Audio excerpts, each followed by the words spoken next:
안녕하세요. 현재 국세청의 연소자와 소득 없는 자의 주식 취득 자금 출처 조사가 대대적으로 진행되고 있는 것으로 보아 그에 따른 소명서 제출 및 대응 방법에 대해서 긴급 특강을 준비를 했습니다. 최근 며칠 사이에 국세청 측으로부터 증권 계좌 주식 취득 자금에 대해서 상속증여세법 제45조에 의거 취득 자금을 소명하라는 통지를 받은 다수의 사람들로부터 문의가 있어 왔기 때문에 국세청의 자금 출처 확인 조사에 대해서 어떻게 소명 자료를 제출하고 증여 혐의에 대한 세무조사로 확대가 되는 경우에 어떻게 대응을 해야 하는지 살펴보도록 하겠습니다. 화면상에서 국세청에서 통보한 재산 취득 자금의 출처에 대한 해명 자료 제출 안내서를 보고 계시는데요. 이미 안내서를 받으신 분도 계실 것이고 또 앞으로 추가적으로 받으실 분도 계실 텐데요. 우선 국세청으로부터 세무조사와 관련된 안내서를 받게 되면 여러분들께서는 조금 당황하실 수도 있겠습니다만 차분하고 냉정하게 안내문 내용을 정확하게 확인을 해 보시고 사실에 입각을 해서 관련 소명 자료를 준비를 하시거나 또는 제출하시고 스스로 감당이 어렵다면 세무 전문가와 상담을 한 후에 조력을 받으시는 것도 좋겠습니다. 강의를 끝까지 잘 시청해 보시고 주식 취득 자금에 대해서 어떻게 증여세가 과세될 수 있는지 또 어떻게 대응하는 것이 좋은지 많은 도움이 되신다면 감사하겠습니다. 사실 그동안 국세청에서 재산 취득 자금 출처 조사는 최근 부동산 가격 급등으로 인해서 가족 간 증여 건수가 폭발적으로 증가를 했기 때문에 주로 고가의 부동산이나 주택 등의 자금 출처 조사에 집중이 되었고 주식 취득 자금 출처 조사는 주식 시장에 미칠 파급 효과가 매우 크기 때문에 국세청 측으로서도 선뜻 매수를 가하기란 쉽지 않았을 텐데요.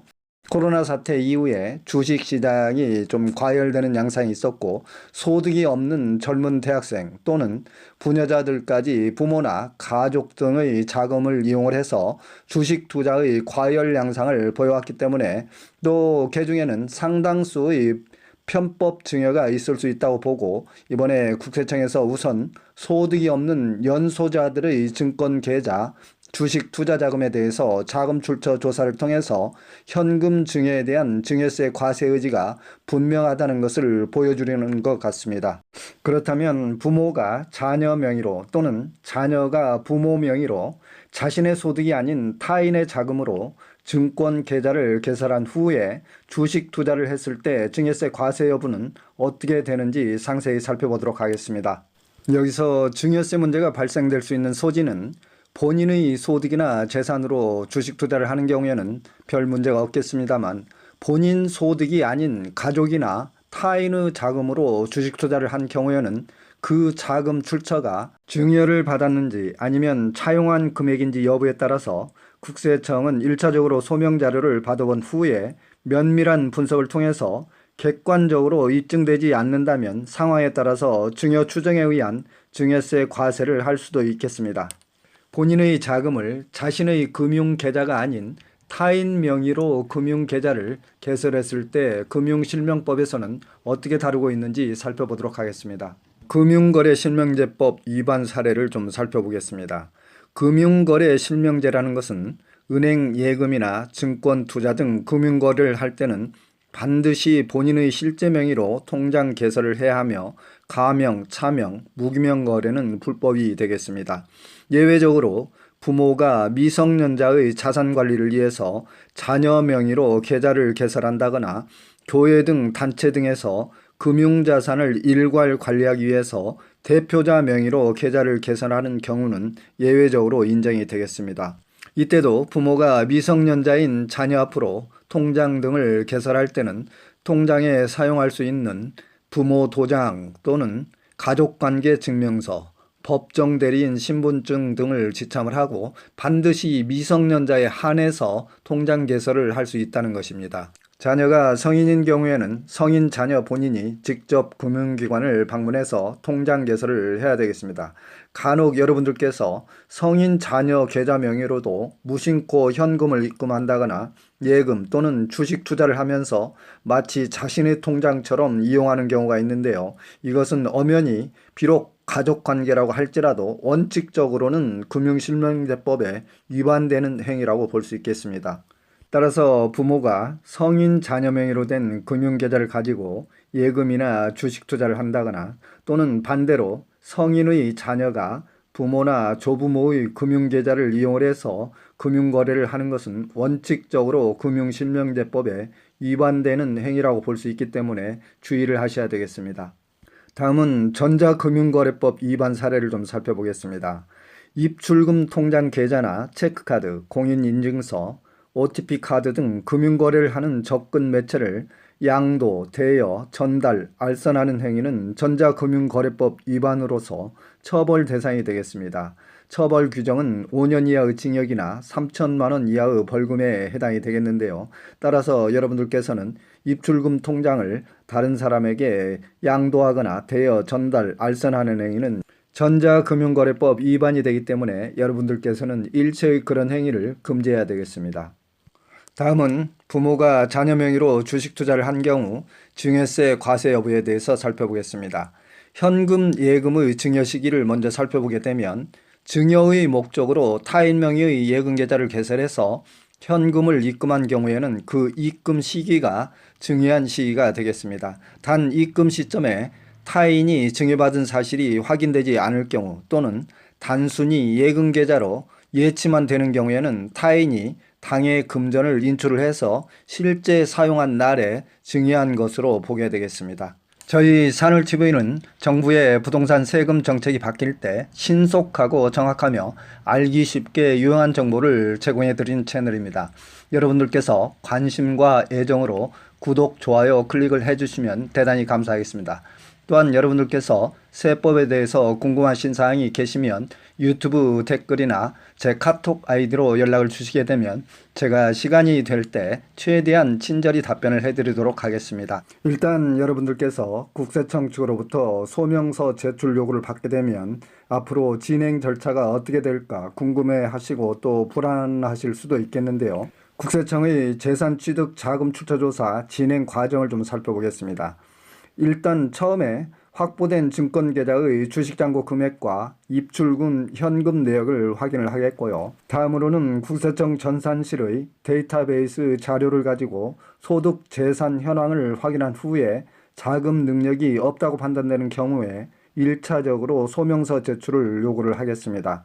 소명된 자금 출처 내역을 검토한 후에 추가적인 조사가 필요하다고 판단이 되면 가족의 금융거래 내역을 면밀히 조사를 해서 과세 여부를 결정을 하겠고요. 마지막으로 소명 내역과 조사 확인 내역이 본인의 자금 출처로 인정이 되는 경우에는 비과세 처리를 할 것이고 증여 혐의가 있다고 판단되는 경우에는 증여 추정에 의해서 증여세가 과세가 되겠습니다.